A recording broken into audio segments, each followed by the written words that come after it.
ECI amadi BJP na board huran bagi thawong chathai haiduna opposition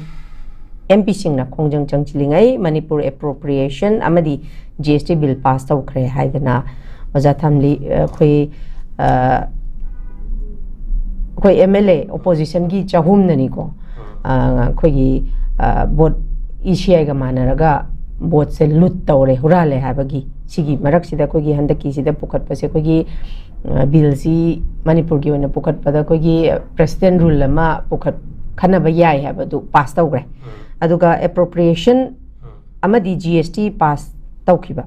masina kari kamai yeng ba yai ja adum kanuni pot khudi maksigi kanose afaba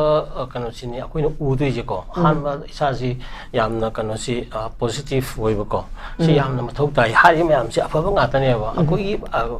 kanosi posi yengo kanda leibak se history of kano he oigumba foundation stone ko inaugurate history of inaugurate functions ka ai thabak oina yumbi di yungamba aduga kanosu inaugurate functions si apaja tauba loisalapagi masigi porchigi celebration si yam wat pa haiba tare ko assembly sagre yam kuire ko secretariat sagre haudo ako loisan akogi loisan magi kan function je masi yam distinct oina ai machine na maru bo henninge kano yai lema ko aina akogi leibak si de ko haudo pagi paja prime minister oiro akogi oiba leader oiro ama oiro haudo pagi backdrop ko je yam na namba digi miyang je yong tauba loisan bagi thong ama sarani haibagi sare haibagi sakano sarani haibagi function je yam chauba loisan bagi kanu je amasi function tauda base aduga kanu masi ne ba ina yam nuai ti je yarga di haudo pagi si topiro aduna Manipur de kari thabak loisan gre kari construction loisan gre kari project loisan lage kari dam nung loisan ba haraga miyam do uhal laga singai di asuktina asuk tauda asuk changba hai taubani haraga phajana loisan bagi program sida akoi tauhanning ba lei ko hiai lema Sigi marak sida ya magi ponje Manipur appropriation bill 2025 ko August 7 da kanona koi Lok Sabha pass tawgre ko adagi haiba kano sida koi gi kano lairini akoi no master recorder fangi si Manipur state sina sijina ba yaba da ayaba phiki ba je rupees 30,969 crore ni ko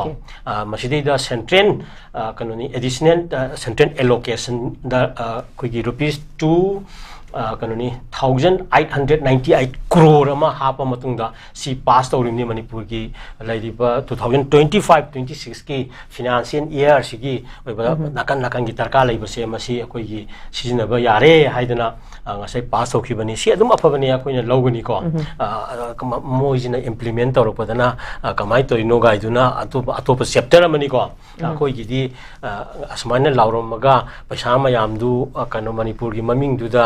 Manipur da kayam lehogdoino hairaga pipeline da loi hontokhibagi akoi gi khangjaba mayam ju leiko aduna wari atopamni ko then Manipur goods and services bin 2000 akoi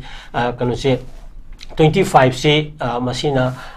asoba kanoma akoi da piribani aduna GST council jina na 2023 da yanagi ba potu kanoni akoi gi amadu ayaba piba bin haiba tare ko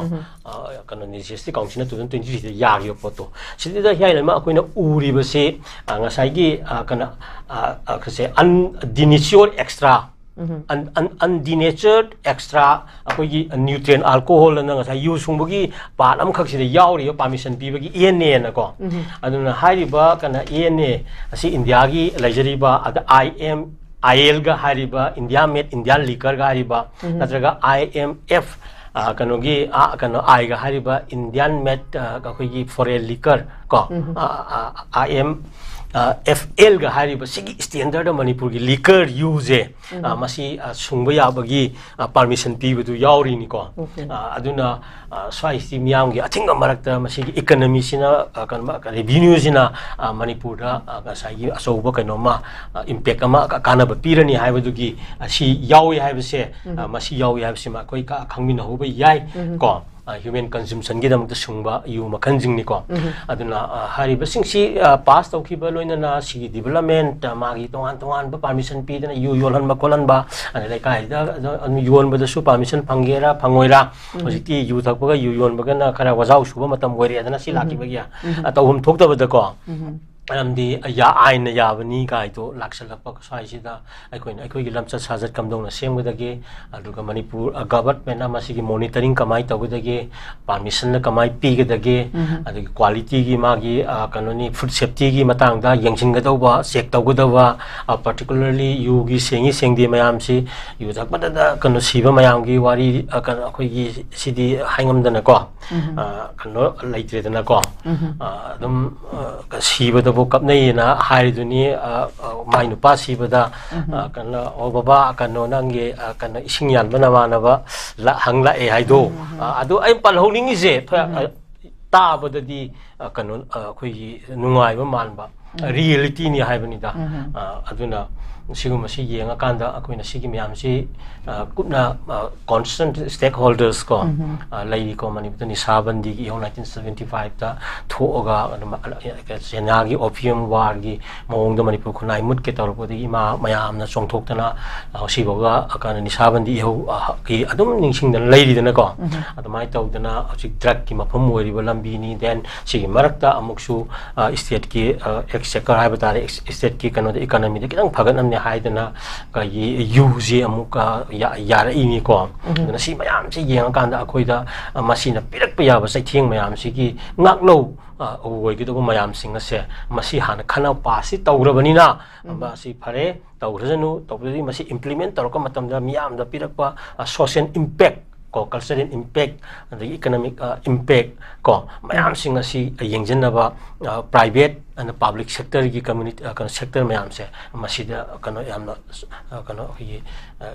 mapang ka khala thabuk to ningi hai ba phum chi thangge ko kano aduga amna hojiki kano se here element pan gi ba vote story ya ba ko vote tape ana parliament to ACI bauda ko gi kano sangan release kan ina praman tawda kano MP Sahum mukna ko sanction bada MP sani ma thing ba khot pagi thok thok tana tawgre sum ani yamdawa opposition da political party kun manga muki kaino na masi akoi gi sangjal lai mapungoi na karnataka daga tawgi ba 2024 gi lok sabha election da ko ka gi maha deva puram haiber kano assembly constitution adai da vote lak ama sai gi kano tawki kan rigging tawki haiba huran ki haiba ju charge tawri ko congress na aduga moina demand si kano ni maru ina matam da digital voter roles je puthor oksini da CI na madu puthok ta ba aduga CI na madu maran da yadri ba uji congress na demand tawri ba sai gi digital voter list roles matam da sai gi hari ba karnataka gi kano ju da ko 2024 gi lok sabha gi kano da mahadeva purong gi kano gi assembly constitution da ka ko gi vote lak ama huran gi haiba gi adugi electoral du puthoro haiba dugi demand tawna bagi da changjal iba posak amane ba anyway kano aduna hari ba marak asida ko gi akoina yengadoi bill duma yengani aduga haiba mayam sing gi impact akoi society da kari lakpa yagi ko kya haiba se akoi akhang angai sing ko za sing ko se so sing mayam consent mayam sing na mase atum nainabil kani na khali ko